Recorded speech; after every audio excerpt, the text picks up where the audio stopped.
Assalamualaikum warahmatullahi wabarakatuh.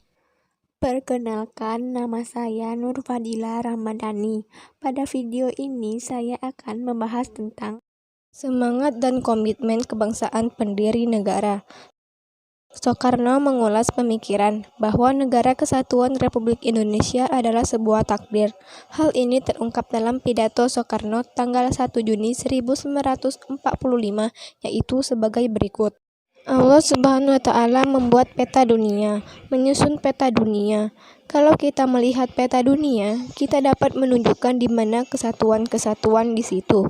Seorang anak kecil pun, jikalau ia melihat peta dunia, ia dapat menunjukkan bahwa Kepulauan Indonesia merupakan satu kesatuan. Pada peta itu, dapat ditunjukkan satu kesatuan gerombolan pulau-pulau di antara dua lautan yang besar, Lautan Pasifik dan Lautan Hindia, dan di antara dua benua, yaitu benua Asia dan benua Australia. Seorang anak kecil dapat mengatakan bahwa pulau-pulau Jawa, Sumatera, Borneo, Celebes, Halmahera, Kepulauan Sunda kecil, Maluku, dan lain-lain pulau kecil di antaranya adalah satu kesatuan. Demikian pula tiap-tiap anak kecil dapat melihat pada peta bumi bahwa pulau-pulau Nippon yang membentang pada pinggir timur benua Asia sebagai glove breaker atau penghadang gelombang lautan Pasifik adalah satu kesatuan. Anak kecil pun dapat melihat bahwa tanah India adalah satu kesatuan di Asia Selatan, dibatasi oleh Lautan Hindia yang luas dan Gunung Himalaya.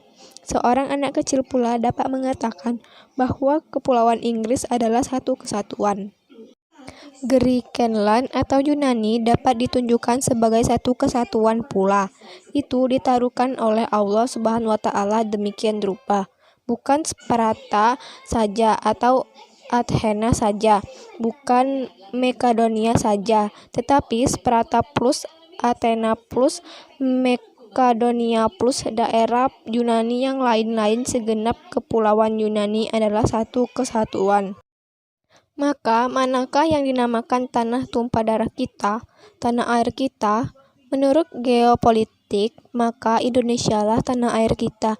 Indonesia yang bulat bukan Jawa saja, bukan Sumatera saja, atau Borneo saja, atau Celebes saja, atau Ambon saja, atau Maluku saja, tetapi segenap kepulauan yang ditunjuk oleh Allah Subhanahu wa Ta'ala menjadi satu kesatuan antara dua benua dan dua samudera. Itulah tanah air kita. Maka jikalau saya ingat perhubungan antara orang dan tempat, antara rakyat dan buminya, maka tidak cukuplah definisi yang dikatakan Ernest Renan dan Otto Bauer itu. Tidak cukup definisi Otto Bauer. Aus Schicksal Gemeinschaft Erwachsene karakter Gemeinschaft itu. Maaf, saudara-saudara, saya mengambil contoh Minangkabau. Di antara bangsa Indonesia yang paling ada Le Désir d'être ensemble adalah rakyat Minangkabau, yang banyaknya kira-kira 2 miliun. Rakyat ini merasa dirinya satu keluarga. Tetapi Minangkabau bukan satu kesatuan, melainkan hanya satu bagian kecil dari satu kesatuan. Penduduk Jogja pun adalah merasa Le Désir d'être ensemble, tetapi Jogja pun hanya satu kesatuan kecil dari satu kesatuan. Di Jawa Barat, rakyat Pasuruan sangat merasakan Le Désir d'être ensemble, tetapi Sunda pun hanya satu bagian kecil dari satu kesatuan. Pendek kata, bangsa Indonesia, Nati Indonesia bukanlah sekedar contoh satu golongan orang yang hidup dengan Le Désir d'être ensemble di atas daerah yang kecil seperti Minangkabau, atau Madura, atau Jogja, atau Sunda, atau Bugis, tetapi bangsa Indonesia ialah seluruh manusia-manusia yang menurut geopolitik yang telah ditentukan oleh Allah Subhanahu wa Ta'ala tinggal di atas kesatuan semua pulau-pulau Indonesia dari ujung utara Sumatera sampai ke Irian seluruhnya. Karena antara 70 juta ini sudah ada Le Désir d'être ensemble, sudah terjadi karakter Vergemeenschap Natie Indonesia. Bangsa Indonesia, umat Indonesia jumlah orangnya adalah 70 juta. Tetapi 70 juta yang telah menjadi satu, sekali lagi satu. Kesinilah kita semua harus menuju, mendirikan satu nasionalis taat di atas kesatuan bumi Indonesia dari ujung Sumatera sampai ke Irian. Saya yakin tidak ada satu golongan di antara tuan-tuan yang tidak mufakat, baik Islam maupun golongan dinamakan golongan kebangsaan. Kesinilah kita harus menuju. Bangsa Indonesia lahir dan bangkit melalui sejarah perjuangan bangsa yang pernah dijajah oleh Belanda dan Jepang. Akibat penjajahan, bangsa Indonesia sangat menderita, tertindas lahir dan batin, mental dan material, mengalami kehancuran di bidang ekonomi, politik, sosial, budaya, dan pertahanan keamanan, hingga sisa-sisa kemegahan dan kejayaan Nusantara seperti Sriwijaya dan Majapahit yang dimiliki rakyat di bumi pertiwi sirna dan hancur tanpa sisa. Sejarah Indonesia meliputi suatu rentang waktu yang sangat panjang, dimulai sejak zaman prasejarah berdasarkan penemuan manusia Jawa secara geologi. Wilayah Nusantara merupakan pertemuan antara 3 lempeng benua, yaitu lempeng Eurasia, lempeng Indo-Australia, dan lempeng Pasifik. Para cendekiawan India telah menulis tentang Dwipantara atau kerajaan Hindu Jawa Dwipa di Pulau Jawa dan Sumatera sekitar 200 sebelum Masehi. Bukti fisik awal yang menyebutkan mengenai adanya dua kerajaan bercorak Hindualisme pada abad ke-5, yaitu Kerajaan Tarumanegara yang menguasai Jawa Barat dan Kerajaan Kutai di pesisir Sungai Mahakam, Kalimantan. Pada abad ke-4 hingga abad ke-7, di wilayah Jawa Barat terdapat kerajaan bercorak Hindu-Buddha, yaitu Kerajaan Tarumanegara, yang dilanjutkan dengan Kerajaan Sunda sampai abad ke-16.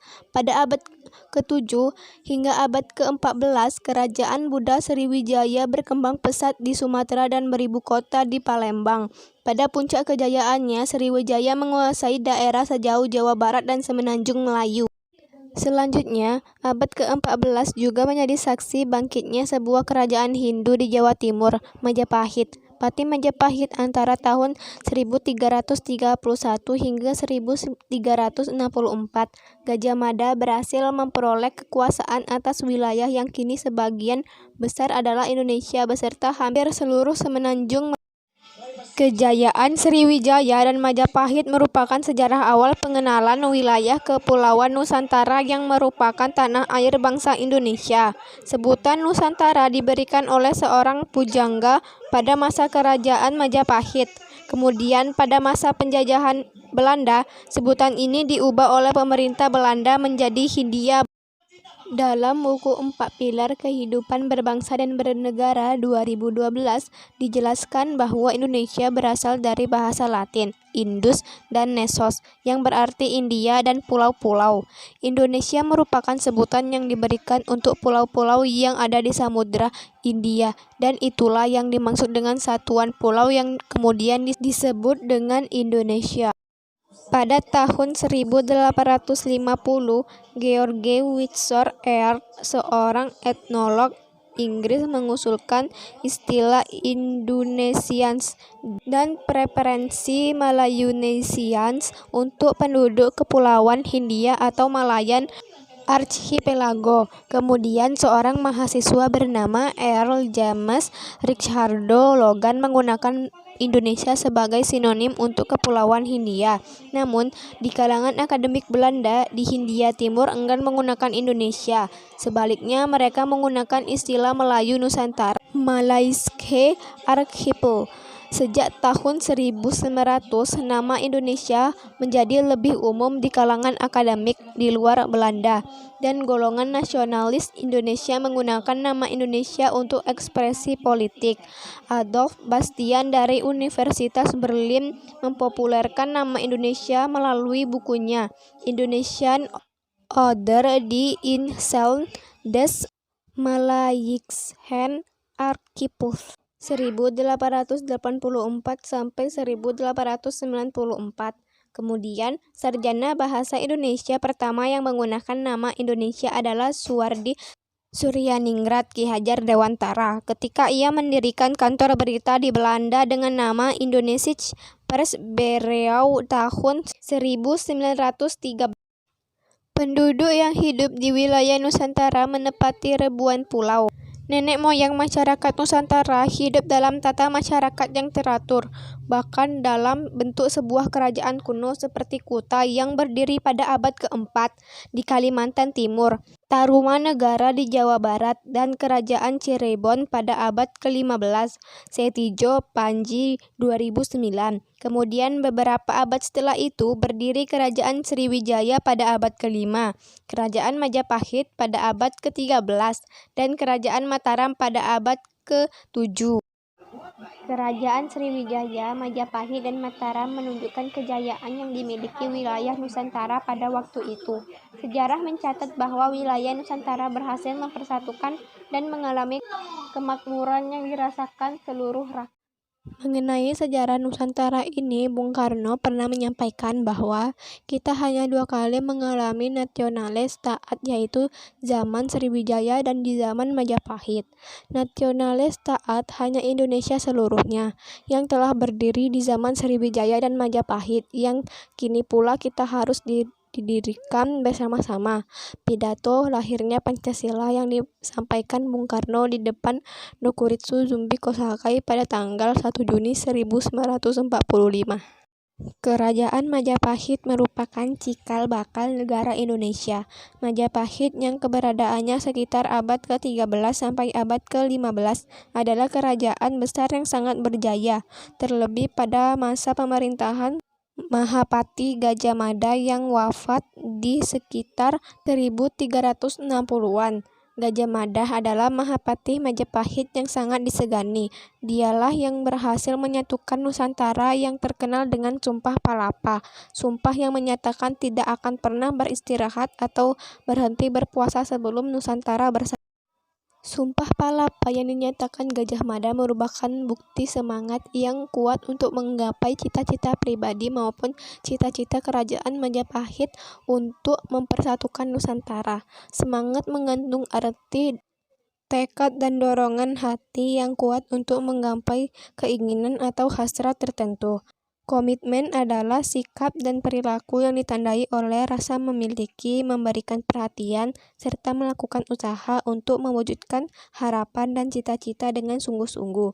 Seseorang yang memiliki komitmen terhadap bangsa adalah orang yang akan mendahulukan kepentingan bangsa dan negara di atas kepentingan pribadi dan golongan.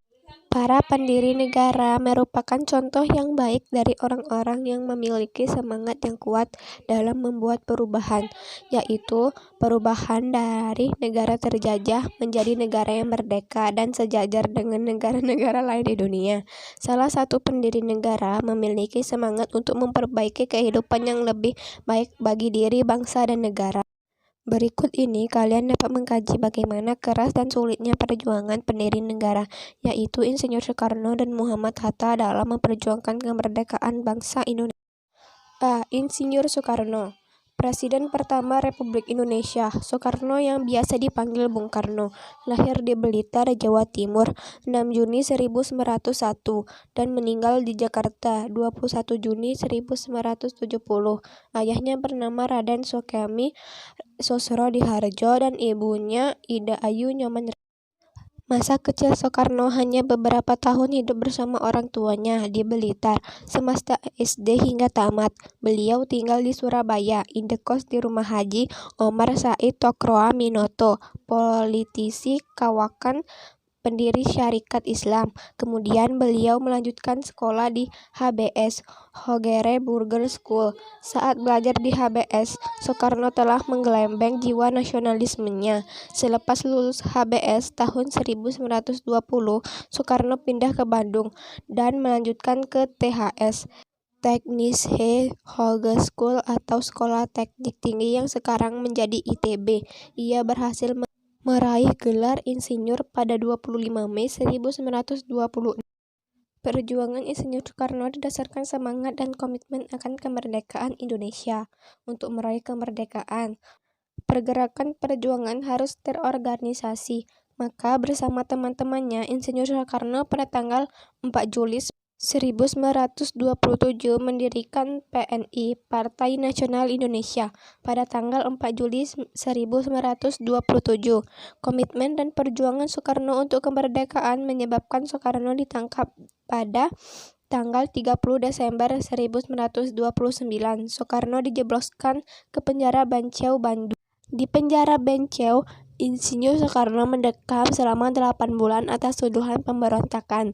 Soekarno yang menjabat ketua PNI dijebloskan ke penjara Banceu bersama rekan satu pergerakannya, yaitu R. Gatot Mangkopraja, Sekretaris 2 PNI Pusat PNI, Maskon Somadireja, Sekretaris 2 Cabang Bandung, dan Sopriya Dinata, anggota PNI Cabang Bandung. Di penjara Banceu, Soekarno menempati sel nomor 5 yang hanya berukuran 2,5 kali 1,5 meter yang berisi kasur lipat, juga toilet non-permanen. Ruangan yang gelap dalam penjara Banceu tidak meruntuhkan semangat dan komitmen Insinyur Soekarno untuk berjuang kemerdekaan Indonesia. Pada tahun 1930, Insinyur Soekarno dipindahkan ke penjara Sukamiskin, Bandung. Soekarno kembali harus merasakan lembabnya salah satu sel dari 552 sel yang ada di Sukamiskin. Di kamar TA01, Insinyur Soekarno menyusun pledoi pembelaan yang berjudul Indonesia Menggugat, ditulis dengan beralaskan penutup dari kloset duduk yang dijadikan meja untuk menulis di dalam cahaya yang terbatas. Pledoi tersebut dibacakan dalam persidangan di Gedung Pengadilan Kolonial Landrat, Bandung. Soekarno dalam pembelaannya yang berjudul Indonesia Menggugat mengungkapkan bahwa bangsa Belanda sebagai bangsa yang serakah, yang telah menindas dan merampas kemerdekaan bangsa Indonesia.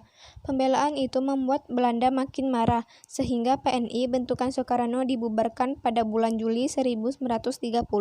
Setelah keluar dari penjara, ia kemudian bergabung dengan Partindo, karena ia sudah tidak memiliki partai lagi. Soekarno kemudian didaulat sebagai pemimpin Partindo, tetapi ia kembali ditangkap oleh Belanda, kemudian diasingkan ke Flores dan 4 tahun kemudian ia dibuang ke Bengkulu dan dibebaskan tahun 1942 menjelang kedatangan penjajahan Jepang.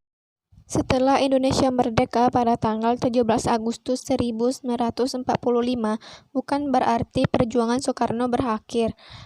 Pada tahun 1948, Soekarno setelah agresi militer Belanda II, Soekarno kembali diasingkan ke Parapat, Sumatera Utara. Dari Parapat, Soekarno kemudian dipindahkan ke Bukit Manumbing, Bangka. Penjara, dibuang, dan hidup dalam penderitaan tidak membuat semangat dan tekad Soekarno untuk kemerdekaan dan kejayaan bangsa Indonesia surut. Komitmen untuk hidup berjuang menciptakan perubahan yang lebih baik sudah seharusnya ada dalam diri seluruh bangsa Indonesia. Penderitaan anggaplah sebagai sebuah tantangan untuk menjadi lebih baik. B. Muhammad Hatta. Dr. Haji Muhammad Hatta lahir di Bukit Tinggi 12 Agustus 1902. Hatta merupakan organisatoris, aktivis partai politik, negarawan, proklamator, pelopor koperasi, dan wakil presiden pertama di Indonesia. Kiprahnya di bidang politik dimulai saat ia terpilih menjadi Bendahara Jong Sumatranen, Bon, wilayah Padang pada tahun 1916. Pengetahuan politiknya berkembang dengan cepat saat Hatta sering menghadiri berbagai ceramah dan pertemuan-pertemuan politik. Secara berkelanjutan, Hatta melanjutkan kiprahnya terjun di dunia politik. Sampai pada tahun 1921, Hatta menetap di Rotterdam, Belanda, dan bergabung dengan sebuah perkumpulan pelajar tanah air yang ada di Belanda, Indische Vereniging. Mulanya, organisasi tersebut hanyalah merupakan organisasi perkumpulan bagi pelajar, tetapi sekarang berubah menjadi organisasi pergerakan kemerdekaan saat 3 tokoh Indische Partij Suwardi Suryaningrat Doesdeker dan Cipto Mangunkusumo bergabung dengan Indische Vereniging yang kemudian berubah nama menjadi Perhimpunan Indonesia PI. Di Perhimpunan Indonesia, Hatta mulai meniti karir di jenjang politiknya sebagai bendahara pada tahun 1922 dan menjadi ketua pada tahun 1925. Saat terpilih menjadi ketua PI, Hatta mengumandangkan pidato inaugurasi yang berjudul Struktur Ekonomi Dunia dan Pertentangan Kekuasaan. Pada tahun 1920, Hatta bergabung dengan Liga Menentang Imperialisme dan Kolonialisme di Belanda dan berkenalan dengan aktivis nasionalis India, Jawaharlal Nehru. Aktivitas politik Hatta pada organisasi ini menyebabkan dirinya ditangkap tentara Belanda bersama dengan Nazar St. Pamonjak, Ali Sastroamidjojo, dan Abdul Majid Dojo di Ningrat sebelum akhirnya dibebaskan setelah ia berpidato dengan pidato pembelaan berjudul Indonesia. Selanjutnya pada tahun 1932 Hatta kembali ke Indonesia. Bulan September 1932, Bung Hatta berjumpa Bung Karno untuk pertama kalinya. Sejak itu keduanya seperti dipertautkan alam, berjuang bersama membela tanah air. Pada tahun 1933, Soekarno diasingkan ke ND Flores. Aksi ini menuai reaksi keras Hatta.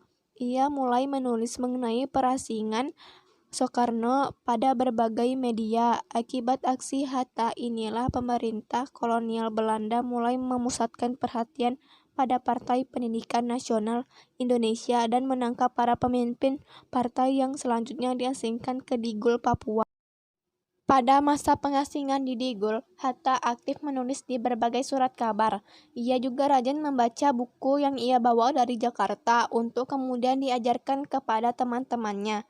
Selanjutnya, pada tahun 1935 saat pemerintahan kolonial Belanda berganti, Hatta dan Sahrir dipindah lokasikan ke Banda Neira. Di sanalah Hatta dan Sahrir mulai memberi pelajaran kepada anak-anak setempat dalam bidang sejarah, politik, dan lain. Setelah 8 tahun diasingkan, Hatta dan Sahrir dibawa kembali ke Sukabumi pada tahun 1942. Selang 1 bulan, pemerintah kolonial Belanda menyerah pada Jepang. Pada saat itulah Hatta dan Sahrir dibawa ke Jakarta.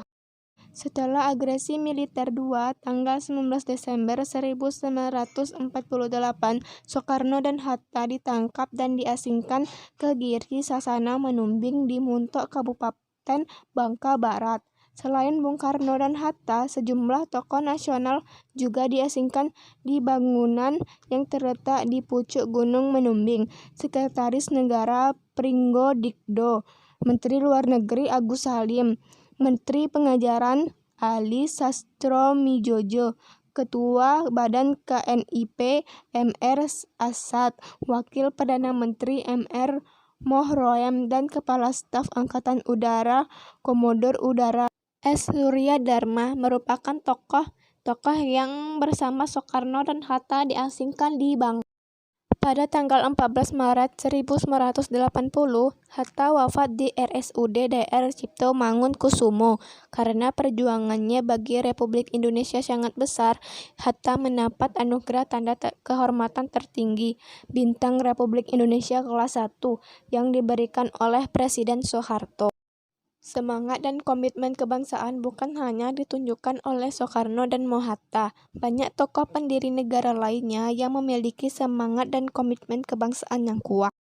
Sekian tentang video saya tentang pembahasan semangat dan komitmen kebangsaan pendiri negara. Kurang lebihnya saya mohon maaf. Wassalamualaikum warahmatullahi wabarakatuh.